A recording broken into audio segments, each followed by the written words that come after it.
On July 2nd, 1997, Thailand devalued its currency relative to the US dollar. This development, which followed months of speculative pressure that had substantially depleted Thailand's official foreign exchange reserve, marked the beginning of a deep financial crisis across much of East Asia. In subsequent months, Thailand's currency, equity, and property markets weakened further as its difficulties evolved into twin balance of payments and banking crises. Malaysia, the Philippines, and Indonesia also allowed their currencies to weaken substantially in the face of market pressures, with Indonesia gradually falling into a multifaceted financial and political crisis. Hong Kong faced several large but unsuccessful speculative attacks on its currency pegged to the dollar, the first of which triggered short term stock market sell offs across the globe and severe balance of payment pressure in South Korea brought the country to the brink of default. Across East Asia, capital inflows slowed or reversed direction and growth slowed sharply. Banks come under significant pressure, investment rates plunged, and some Asian countries entered deep recession, producing important spillovers to trading partners across the globe. The events that come to be known as the Asian financial crisis generally caught market participants and policymakers by surprise. While some vulnerabilities were well recognized before the crisis erupted, especially in Thailand, these countries' economies were also viewed as having many strengths. Indeed, the most affected economies were among the world's most successful in the decade heading into the crisis. Business friendly policies and cautious fiscal and monetary management had translated into high rates of saving and investment, supporting GDP growth rates exceeding 5% and often approaching 10%. However, as the crisis unfolded, it became clear that the strong growth record of these economies had masked important vulnerabilities. In particular, years of rapid domestic credit growth and inadequate supervisory oversight has resulted in a significant buildup of financial leverage and doubtful loans. Overheating domestic economies and real estate markets added to the risk and lead to increased reliance on foreign savings, reflected in mounting current account deficit and a buildup in external debt. Heavy foreign borrowings, often at short maturities, also exposed corporations and banks to significant exchange rate and funding risks that had been masked by long standing currency pegs. With the pegs proved unsustainable, firms saw sharp increases in the local currency values of their external debts, leading many into distress and even insolvency.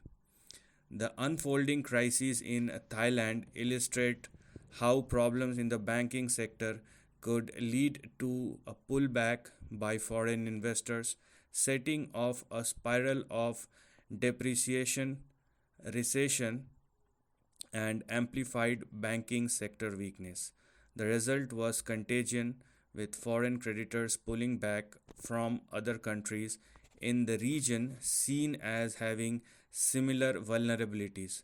Japan's deteriorating economic and financial situation also played a role, with Japanese banks, formerly an important source of credit, pulling back from lending activities in the region. In the face of these pressures, foreign exchange intervention often prove counterproductive, with some countries depleting the bulk of their official reserves and suffering even larger subsequent depreciations.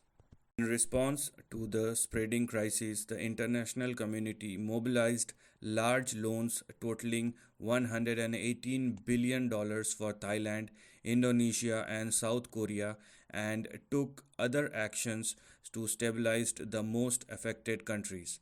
Financial support come from the International Monetary Fund, the World Bank, the Asian Development Bank, and governments in the Asia Pacific region, Europe, and the United States.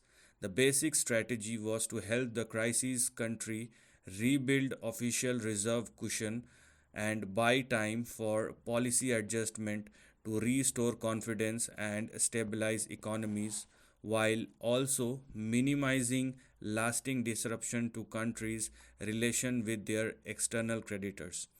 To address the structural weakness exposed by the crisis, aid was contingent on substantial domestic policy reforms.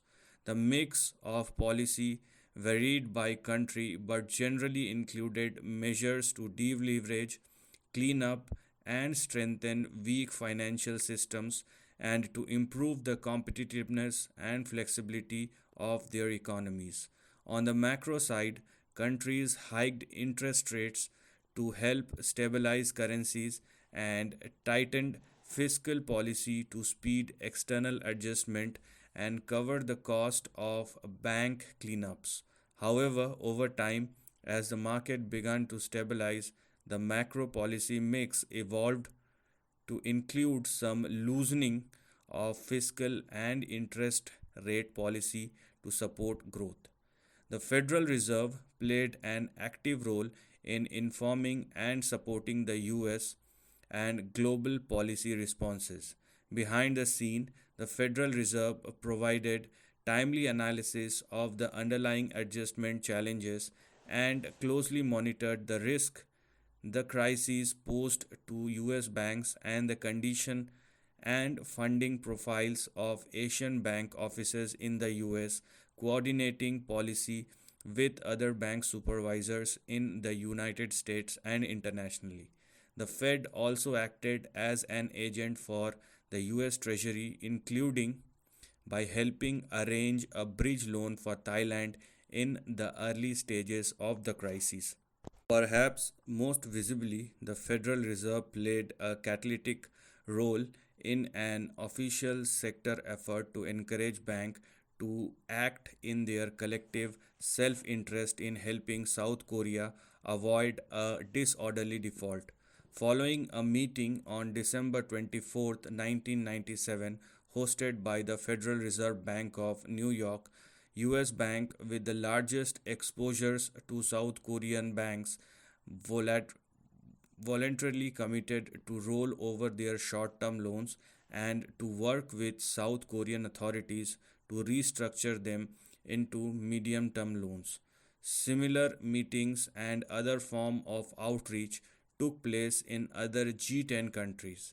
In the ensuing months, the Federal Reserve and other central banks oversaw banks corporation with their rollover commitments pending completion of the restructuring in April 1998.